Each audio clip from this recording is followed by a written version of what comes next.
Hello, everyone. Our speaker for today is Emily Lau, who I had a pleasure to meet last semester at a conference. And I thought that the research that Emily does would be of interest to a lot of people at our center. So I'm very happy that we have Emily here today. Emily is based at the University of Cambridge when she is now busily finishing her PhD. Yes. And today's talk, as you can see, is on performative speech modes, how voice quality and speaker perception changes. Yes. And Emily has a very interesting interdisciplinary background with a focus on computational phonetics, speech synthesis, expressive prosody, intonation and prosody modeling. And there are also publications that you can look up on Google Scholar where Emily is one of the authors. I'm very excited. The floor is yours. Uh, Thank you very much, Misha. Thank you everyone for having me. It's a real honor. So yeah, today is focusing on some last bits of research that I was doing for my PhD. You probably heard Misha saying that I am currently finishing. So it might be a little bit strange today because I'm talking about two slightly different experiments that I did, but hopefully it'll come together into one coherent picture. So yes, this is part of my PhD work supervised by Brechtje Post in linguistics and also Kate Nill in the engineering department. So performative speech, I think here by performative speech, I mean really any sort of speech that involves some kind of any kind of vocal performance. It could be rhetoric, speech making, acting, performance, audio drama, and such. Um, Now, it might seem very abstract, but it has been found to be a unique expressive domain. It's a very layered and nuanced and some would say unique to humans for now. And but the thing is, it's hard to pin it down, and people have been kind of trying to get their heads around it for a long time now. But a lot of studies have found that has some acoustic differences from spontaneous emotional speech. Which is hard to study because, spontaneous emotional speech is very hard to extract. But you can see that this visual from Jorgens et al. From this 2011 paper that shows a bit of a as authentic as they could get it speech contour above versus a more play acted F0 contour at the bottom. And there was, which implies there's a bit more exaggeration that can be found in performative speech. But of course, this is all very context dependent. But also, I think that studying this speech domain can really expand how we encode emotion and expression. And because there is a reason that certain vocal performance appeals to some people and not others. Some performance is considered good and some not so good. So that's kind a source of curiosity for me. And also you've heard Misha say that part of my interest is applying performative speech in the synthesis domain. And I think one of the inevitable things we find is that um, a lot of the world of AI is trying to recreate a lot of these really previously thought to be uniquely human acts. I mean, you can see that with art at the moment. And of course, and we're kind of going there a little bit with performance as well. And we can see a lot of these sort of legal debates online about with actors and having their voices used and even their faces. Now, when it comes to, in the short-term future, I think this can help us, first of all, expand the range of expression and nuances in our current artificial voices. You can see two very good, significant examples pictured below. Um, And it could really help with human computer interaction, because I think with expressive speech, we signal a lot of intents. Um, I think it would add a lot of linguistic understanding to speech technology, because I would say speech technology doesn't have that has a very data centered approach to language rather than a linguistic one. Also, the last point, I want to underscore that I think that using AI and engineering methods can really help us understand ourselves and understand how humans communicate. And I think we always think so much about how linguistics can contribute to AI, but what does AI help us understand about humans? Now, here's a kind of a short survey of expressive speech research. I mean, we've been trying to pin it down for ages, but so it was a very popular approach to, let's um, record people speaking with many different emotions: angry, sad, happy, and having people and then measuring a pitch, correlating certain pitch to the emotion and certain formants and such. But of course, Scherer was a very big person who did a lot of this work. And then there's a paper from Konachi back in 2002. Um, and I think there are other ones that I haven't really listed here, where people were trying to use psychological models. I think the valence arousal model and such. But I mean, emotions, of course, are very hard to map, even when you have these sets of parameters that you've just measured, because emotion is so complicated.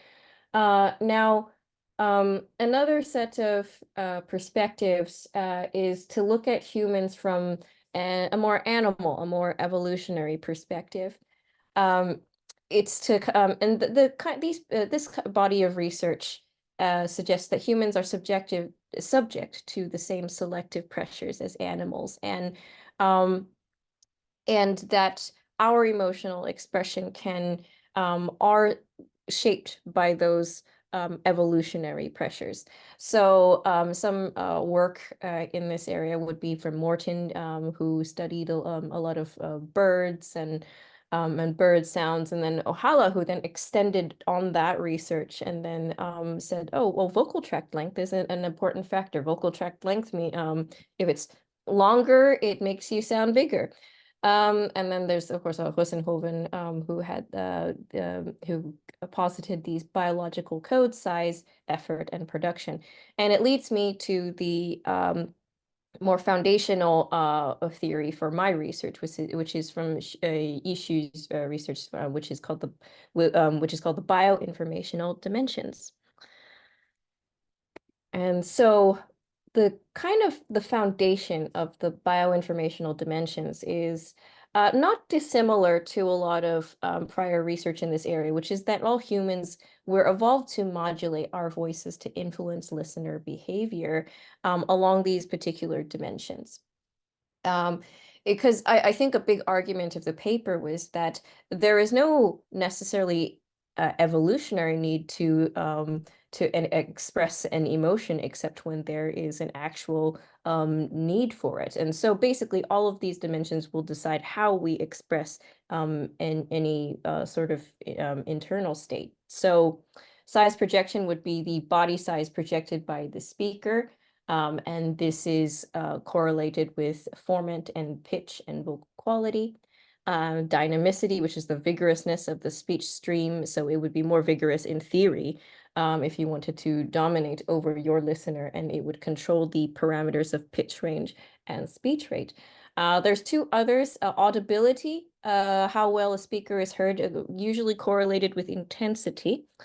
And then there's also association would be non-vocal or non-linguistic vocalizations, which is like kind of like, oh, like with disgust and such.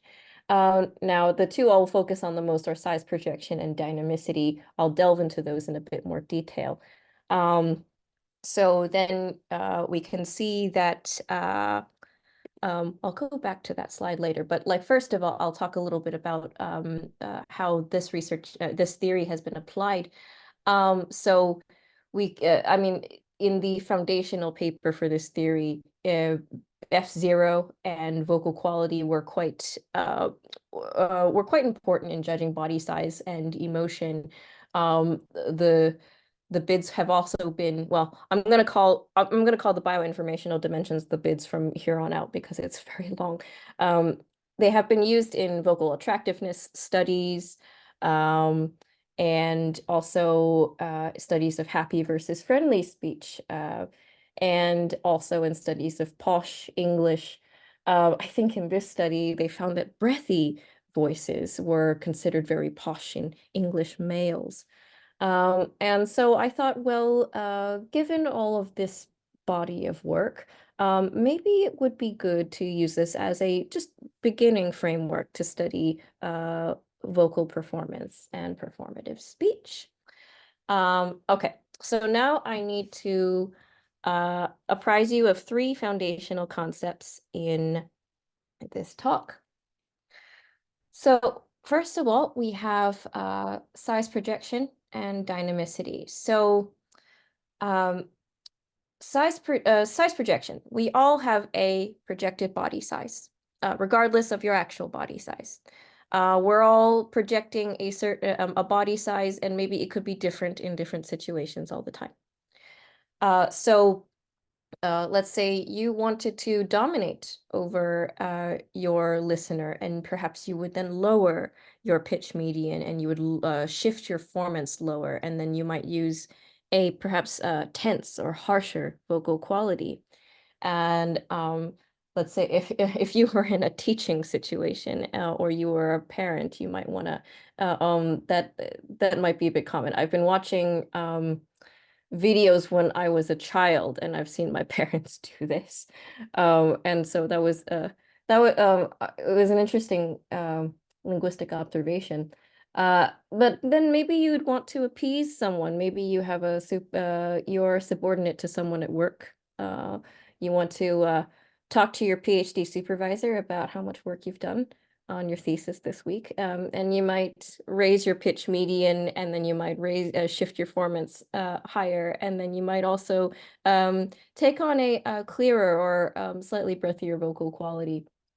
Vocal quality is a kind of a amorphous concept that we'll come back to in a little bit, but and also now over to dynamicity, which is a little bit, I think, a bit harder to understand, at least for me, but it's kind of the vigorousness of your speech stream. And so in theory, if you had a very wide pitch range and your pitch were to fluctuate in between much more, that would be higher dynamicity. And also if your speech rate was also higher, then that would also be a higher dynamicity.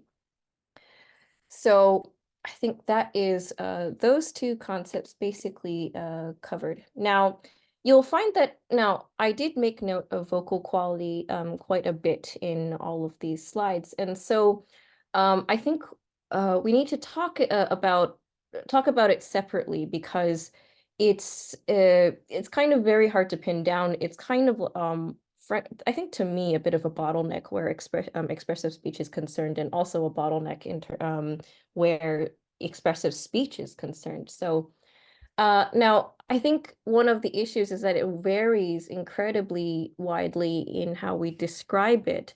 I mean, it changes already so much in terms of based on what you intend, the pragmatic context, your speaking style, and also from whether you're describing it from a perceptive, but also a production perspective, right? Because those 2 don't always correlate with each other. And even now, we still use perceptual descriptions, but it's still hard to empiricize. I think Jody Kryman did this really excellent talk about these labels back at ICPHS last year, about how we like to say, oh, it's so clear, it's so I mean, the labels I use in this presentation today: breathy, tense, harsh. Um, but how would you actually define those sorts of voices? But then you also have interesting situations where you have rough voices that have breathy qualities. I mean, I think that exists. But and yet, even though it's so abstract, it's so vital in many pragmatic and grammatical functions. There's often vocal fry, creak to signal ends of phrases. And I think Harm Lamers did a really nice paper about that. And I can see I'm among many SSBE speakers. Lots of men use creak into at the ends of their phrases. Ogden also did a paper on Finnish on creek to signal turn taking. And also it's very sociophonetic as well. I mean, I talked about poshness and how breathy voice can sometimes be used to signal that. I like making YouTube video essays from time to time, and so I'm in that world, and sometimes men even take on a bit of breathy voice as well to feign a bit of sophistication. Um, that's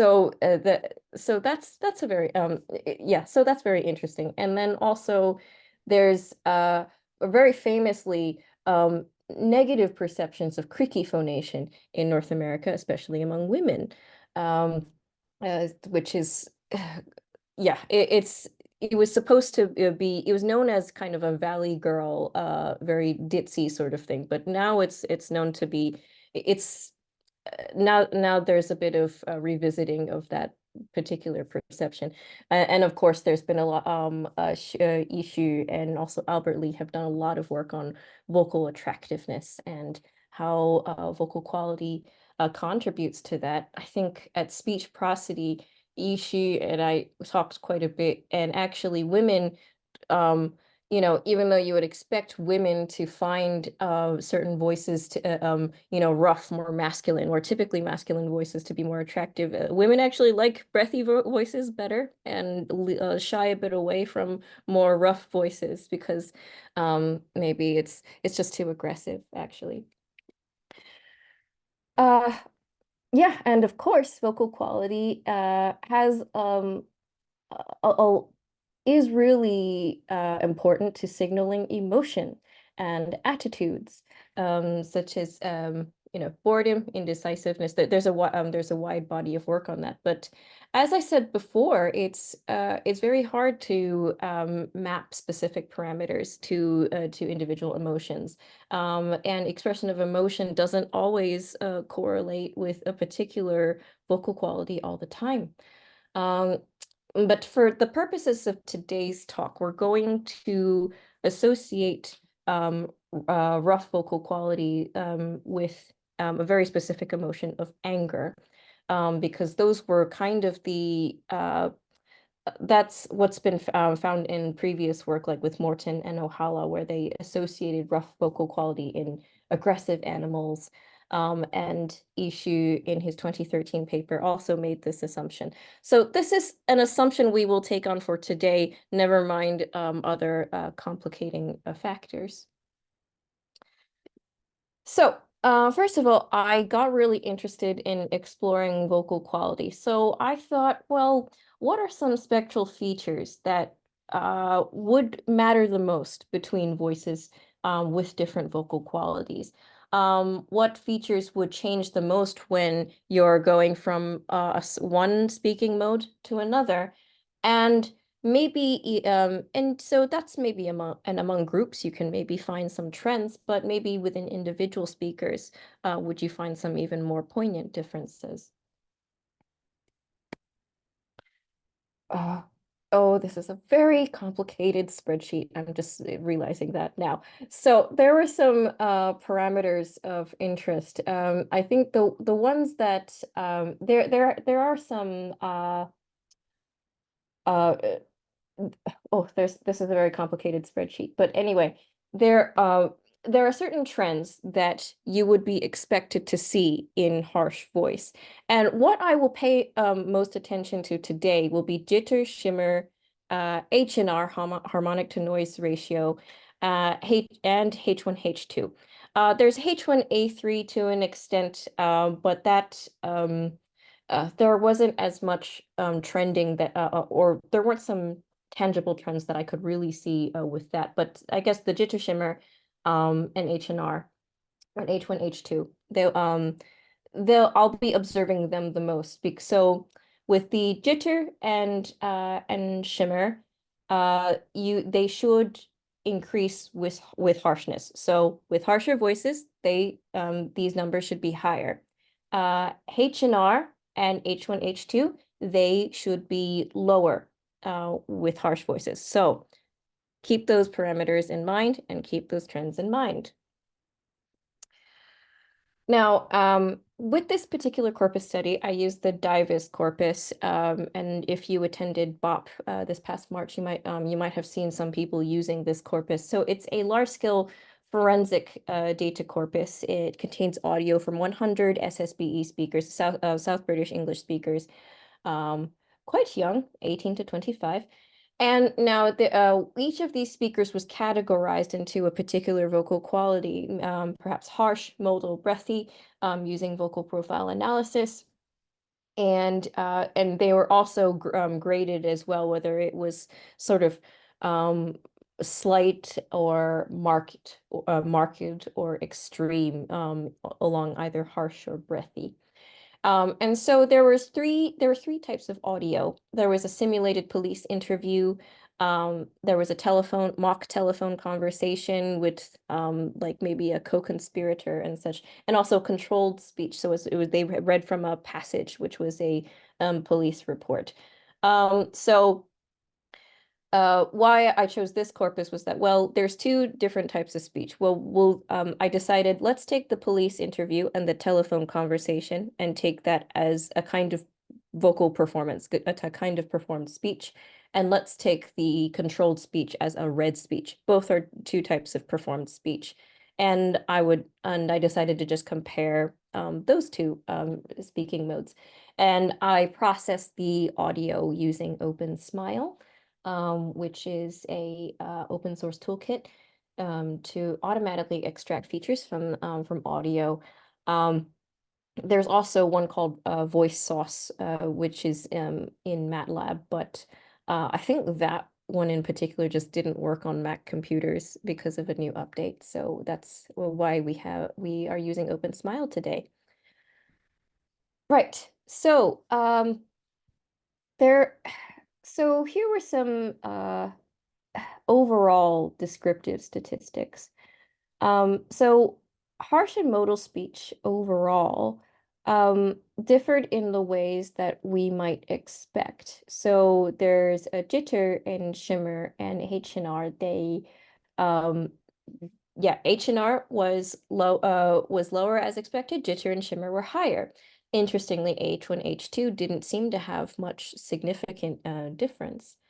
Now, if you look over on the right in a sort of comparison of performed and read speech, none of these of these parameters seemed to be very significant, except for maybe H1, H2. And so it was interesting for me to see that these characteristics did not always show significance in when you thought they should. Basically, they didn't act in concert with one another. And in fact, performed speech and read speech, you can kind of see that they don't have many parameters that did show any significance, even though you expected it. So that kind of led me to think, well, maybe putting all of these speakers into groups together, it was actually obscuring some important variations, especially when you put all of the performed speech together and all of the read speech together. You have all these speakers of different vocal qualities. So I decided to do some individual speaker comparisons. Now I took so the table on the left is from one harsh speaker and the other one is from one modal speaker. And you can see that they had all of these parameters a lot of the same ones were significant. You can see that jitter and shimmer and H&R, they were significant. I think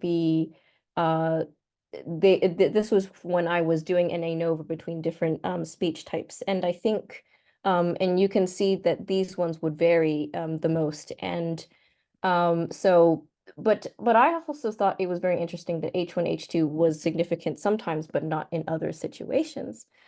Um, but also when I looked at the descriptives, which I haven't shown here because I don't want to impose all too many numbers on you at the moment, but read speech actually seemed harsher when I looked at each speaker. The read speech actually seemed harsher than the performed speech. So an expectation that we had was that our performed speech, like when you were in dialogue with someone, we thought, well, surely it was going to be harsher or more tense than, say, the read speech. Surely the read speech would be a bit smoother. That was actually not the case. So that was another surprising finding as well. So so I guess what we found was that analyzing speakers altogether in large groups obscures a lot of variation.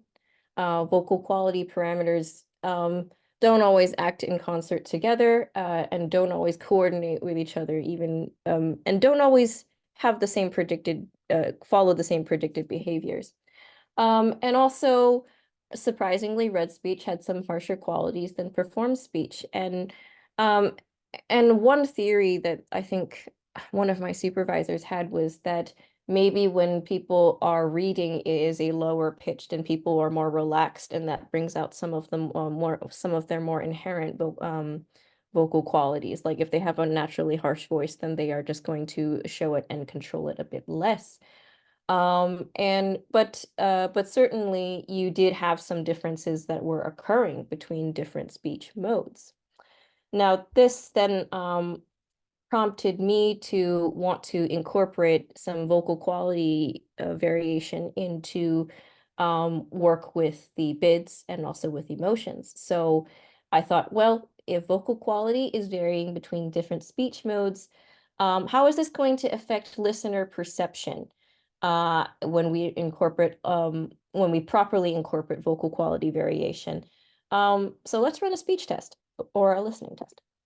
So, this is this is work that I did in the first part of my PhD. I would if you read my papers, you can kind of read in more detail about these studies. Um, I did an initial study of how bid manipulation on listener perception um, uh, how that would affect listener perception of performative speech. And so listeners would listen to different pairs of speech that were manipulated in different places along size projection and dynamicity. And then they would have to rate how dramatically angry they were in relation to each other. And I also did another study, which was to kind of alter the synthesis method to see if that would bring out some of the pitch manipulation differences. Spoiler, no.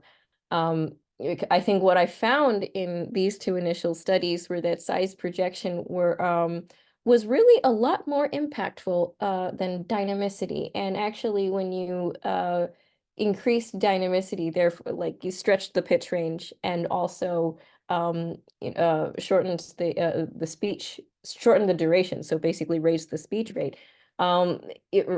People didn't find that speech as angry, basically. Um, so I guess sometimes your previous work can kind of bias you in what you predict. So I thought, okay, well, if I add vocal quality, surely, and vocal quality, as you recall, is part of is associated with size projection. So surely I will have very similar results.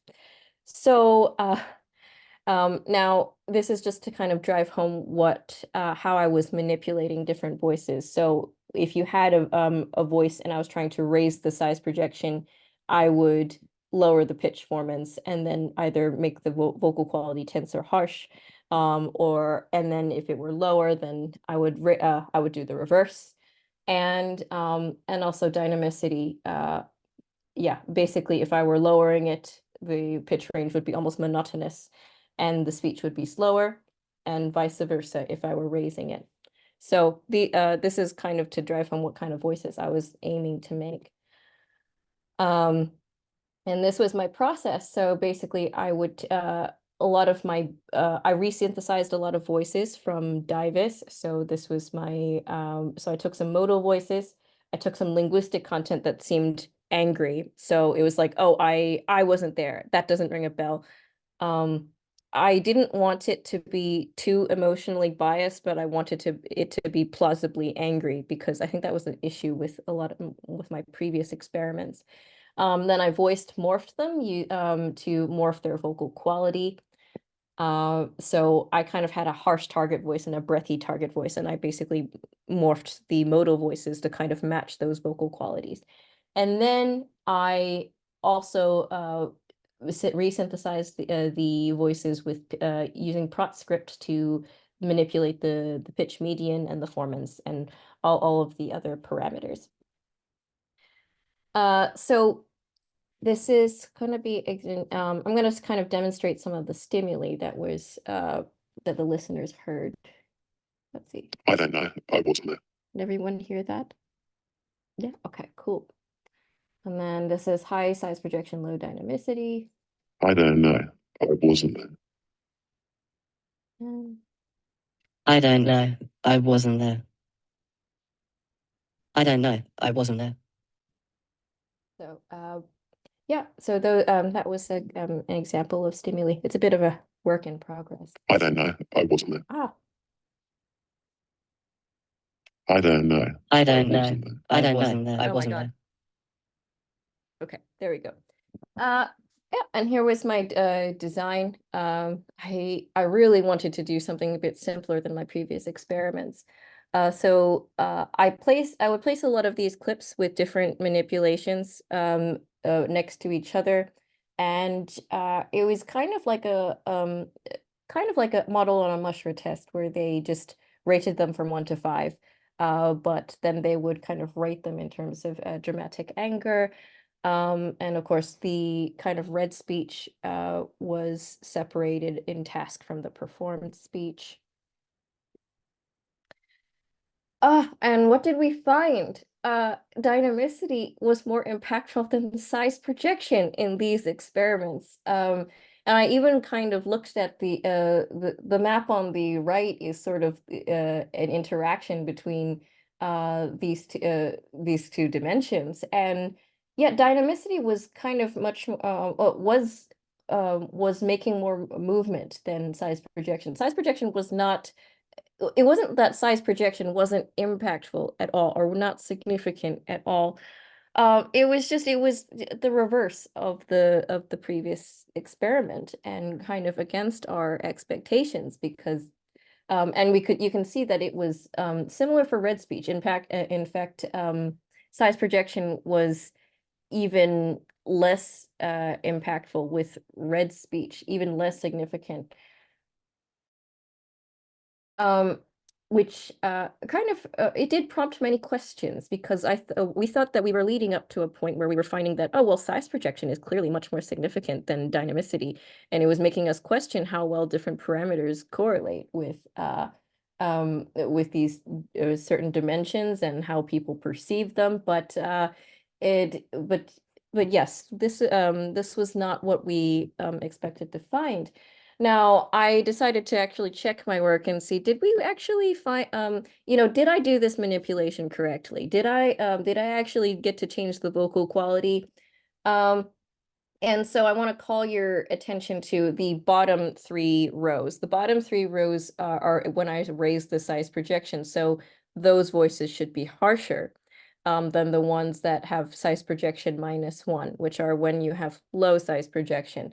So, and indeed, you can see that the voices that should be harsher have higher jitter and shimmer, and they do have lower H and R. Than the low size projection voices. H1, H2 not a very consistent behavior. You can you can look at that second to last column, and you can kind of see that there's a bit of it seems to fluctuate quite a bit. And you couldn't say strictly, oh, clearly these are lower than the more breathy voices, because that's just simply not the case. Which makes me think maybe H1, H2, unless I've done something very wrong, then it doesn't have the same kind of consistent behavior than we thought that it does. But jitter and shimmer and H and R are very consistent though. So clearly it's not that my work was wrong and the vocal quality did change, but maybe there is something else going on. So here are some conclusions. So first of all, a few observations. So basically in this study, dynamicity seemed to have more of an impact than size projection.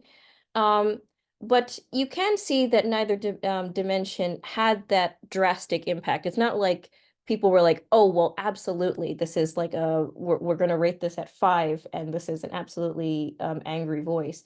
Maybe they shifted the ratings a little bit, but it's not like, you know, even if dynamicity was more impactful, then it was like, well, this is a 2 or something like that.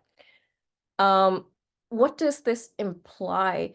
I'll have to go into some deeper data analysis, which I have to do because I'm writing up. But I think something that me and Brechia talked about was that the prosody of the synthesis-based sentences, the prosody of the sentences that we were starting with, they may have sounded too cheerful even when we resynthesized it, because I think this was a problem with a lot of the voices in Divus, was that we had this upstep at the end of some of our sentences where it was just like, it's like, oh, I was at a police interview, instead of like, oh, I was at a police interview, which the thing is, like, you can't morph the voice to get rid of that unless you go in and actually change it. So so I think some of that prosody just couldn't pass as angry prosody, which is very interesting. And also the resynthesis process may have created some artificiality, maybe.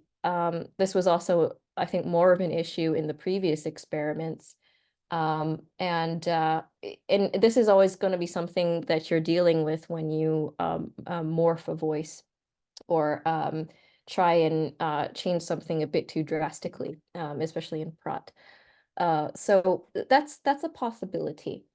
Now, I think further directions, not that my PhD is going to take a further direction at this point, but I think something that should be explored in the long term is how pitch parameters and even other parameters such as vocal quality are interacting with the prosody of a sentence. Because I think, as we can see, even the intonation, the bass intonation was still affecting the perception of a certain emotion, even when you were changing vocal quality to be, let's say, more rough. Also, I think it is something else to be explored is how listeners even think dramatic speech or performative speech sounds. I think we all know it when we hear it, but but I think we all have our own individual expectations of how it should be, right? And I think further jumping off of that is that there's so many context dependencies. Communication, and especially vocal performance, is so multimodal and relies on so many things. It doesn't just exist in a vacuum. And I think when I'm presenting short 3-second sentences, let's say, it's very hard to see how someone perceives a performance versus, say, over a whole segment. And also, I think speech technology tools available at the moment were a bit of a limit.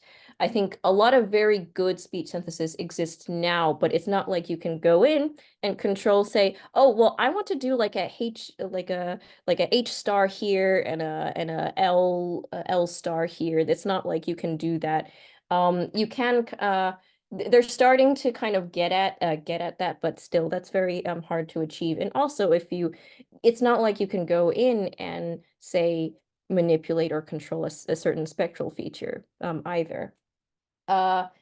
Now, and of course, something a very long view of this is how this scales to different emotions, because obviously I was testing anger because that's a very recognizable emotion. But the thing is, there are different subtypes of anger. There's cold anger and hot anger. There's hysterical sadness and also very depressed sadness.